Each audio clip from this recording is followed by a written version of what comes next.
Climate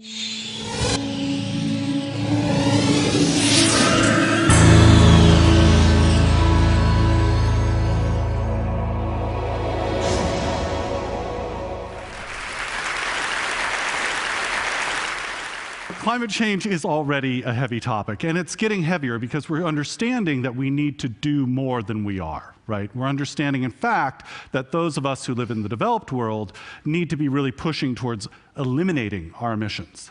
That's, to put it mildly, not what's on the table now.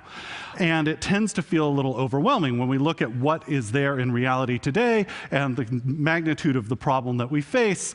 And when we have overwhelming problems in front of us, we tend to seek simple answers. And I think this is what we've done with climate change. We look at where the emissions are coming from. They're coming out of our tailpipes and smokestacks and so forth.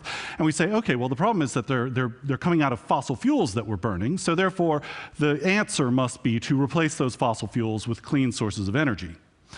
And while, of course, we do need clean energy, I would put to you that it's possible that by looking at climate change as a clean energy generation problem, we're in fact setting ourselves up not to solve it.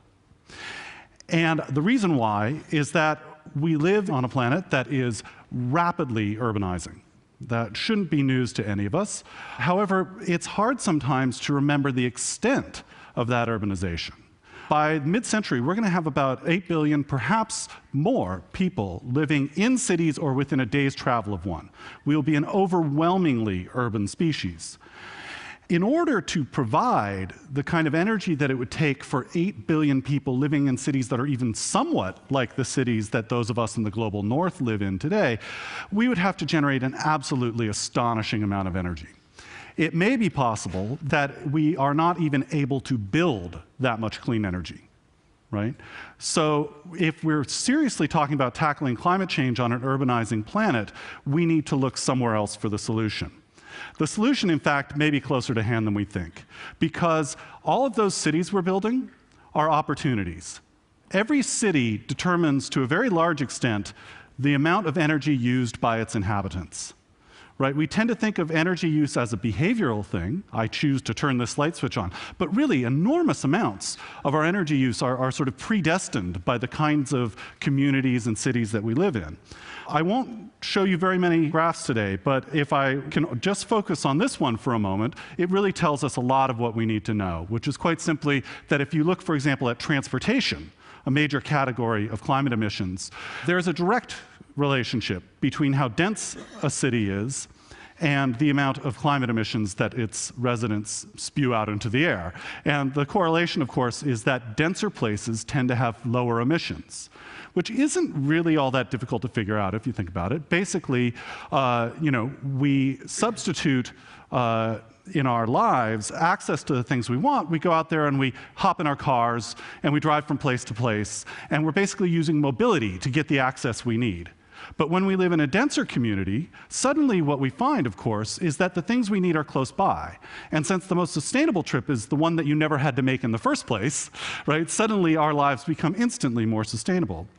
And it is possible, of course, to increase the density of the communities around us. Some places are doing this with new eco-districts, developing whole new sustainable neighborhoods, which is nice work if you can get it. But most of the time, what we're talking about is, in fact, reweaving the urban fabric that we already have. So we're talking about things like infill development, really sharp little changes to where we have buildings, where we're developing, urban retrofitting, creating different sorts of spaces and uses out of places that are already there. Increasingly, we're realizing that we don't even need to densify an entire city. What we need instead is an average density that rises to a level where we don't drive as much and so on. And that can be done by raising the density in very specific spots a whole lot, right? So you could think of it as tent poles that actually raise the density of the entire city. And we find that when we do that, we can in fact have a few places that are really hyperdense within a wider fabric of places that are perhaps a little more comfortable and achieve the same results. Now, we may find that there are places that are really, really dense and still hold on to their cars. But the reality is that by and large, what we see when we get a lot of people together with the right conditions is a threshold effect, where people simply stop driving as much, and increasingly more and more people, if they're surrounded by places that make them feel at home, give up their cars altogether. And this is a huge, huge energy savings, because what comes out of our tailpipe is really just, the beginning of the story with climate emissions from cars. We have the manufacture of the car, the disposal of the car, all of the parking and freeways and so on. When you can get rid of all of those because somebody doesn't use any of them really, you find that you can actually cut transportation emissions as much as 90%. And people are embracing this. All around the world, we're seeing more and more people embrace this sort of walk shed life. People are saying that it's moving from the idea of the dream home to the dream neighborhood. And when you layer that over with the kind of ubiquitous communications that we're starting to see, what you find is, in fact, even more access sort of suffused into spaces. Some of it's transportation access. This is a magnificent map that shows me, in this case, how far I can get from my home in 30 minutes using public transportation. Some of it is about walking. It's not all perfect yet. This is Google Walking Maps. I asked how to do the Greater Ridgeway, and it told me to go via Guernsey. It did tell me that this route may be missing sidewalks or pedestrian paths, though. But the technologies are getting better, and we're starting to really kind of crowdsource this navigation. And as we just heard earlier, of course, we're also learning how to put information on dumb objects, things that don't have any wiring in them at all. We're learning how to include in these sort of systems of notation and navigation. Part of what we're finding with this is that what we thought was the major point of manufacturing and consumption, which is to get a bunch of stuff, is not in fact how we really live best in dense environments. What we're finding is that what we want is access to the capacities of things. My favorite example is a drill. Who here owns a drill, a home power drill? Okay, I do too. The average home power drill is used somewhere between 6 and 20 minutes in its entire lifetime, depending on who you ask.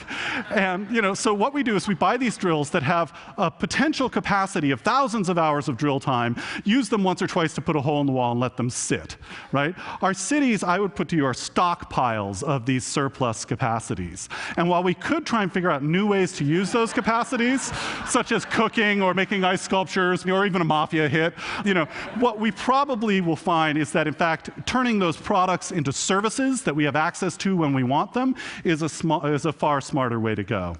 And in fact, even space itself is turning into a service. We're finding that people can share the same spaces, do stuff with vacant space. Buildings are becoming bundles of services, right? So we have new designs that are helping us take mechanical things that we used to spend energy on, like heating, cooling, et cetera, and turn them into things that we avoid spending energy on. So we light our buildings with daylight. We cool them with breezes. We heat them with sunshine. In fact, when we use all these things, what we found is that in some cases, energy use in a building can drop as much as 90%, which brings on another threshold effect I like to call furnace dumping, which is quite simply, if you have a building that doesn't need to be heated with a furnace, you save a whole bunch of money up front. These things actually become cheaper to build than the alternatives.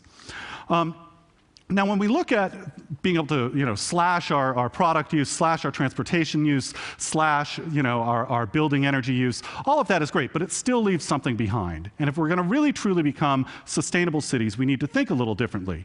This is one way to do it. This is Vancouver's propaganda about how green a city they are. And certainly lots of people have taken to heart this idea that a sustainable city is covered in greenery. So we have visions like this, we have visions like this, we have visions like this. Now, all of these are fine projects, but they really have kind of missed an essential point, which is it's not about the leaves above, it's about the systems below. Do they, for instance, capture rainwater so that we can reduce water use? Water is energy intensive. Do they perhaps include green infrastructure so that we can take runoff and water that's going out of our houses and clean it and filter it and grow urban street trees? Do they connect us back to the ecosystems around us by, for example, connecting us to rivers and allowing for restoration? Do they allow for pollination? Pollinator pathways that bees and butterflies and such can come back into our cities? Do they even take the very waste matter that we have from food and fiber and so forth and turn it back into soil, right? And sequester carbon, take carbon out of the air in the process of using our cities? I would submit to you that all of these things are not only possible, they're being done right now. And that it's a darn good thing. Because right now, our economy, by and large, operates, as Paul Hawkins said, by stealing the future, selling it in the present, and calling it GDP. And if we have another 8 billion or 7 billion or 6 billion even people living on a planet where their cities also steal the future, we're going to run out of future really fast. But if we think differently, I think that in fact we can have cities that are not only zero emissions, but have unlimited possibilities as well. Thank you very much.